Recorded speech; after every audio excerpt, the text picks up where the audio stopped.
Hi, in this video I'm going to show you how to do the child lock on a BMW 2 Series. This is a 2025 model. So on the back doors you will have this little symbol here of a child in a kind of padlock. And if you have a look here, we have a little slot. So we need to turn that to put the child lock on. Right now the child lock's off, so you can open the doors from the inside.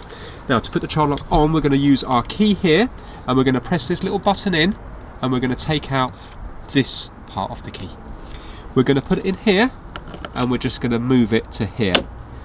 A flathead screwdriver will do exactly the same thing, it's just that this fits perfectly. Now can you see we've gone in the direction of the arrow, so we've gone counterclockwise, anti-clockwise, and now the door will still open from the outside, but it won't open from the inside anymore. So if you look now, you can see it's not opening from the inside. So I'm just going to get my friend to let me out, and now we're going to put the child lock off. And to turn it off, key back in, and we're going to go clockwise. You've only got to turn it about 1/8 of a turn, and now the child lock will be off.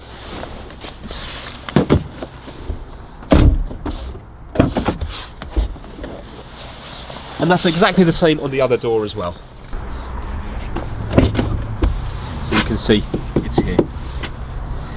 Thanks for watching.